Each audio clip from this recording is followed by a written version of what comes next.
In my previous video, I showed you how to program your torque panel here to turn on at sunset.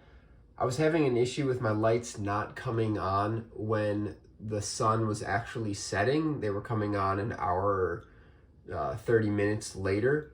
To fix that, all you need to do is hit this hourly adjust button down here, and you can scroll through different increments of time. The actual sunset here right now is 4:49, so I'm going to set it and leave it there to turn on at 4:49, which is in a minute, so it should kick on here. Bingo.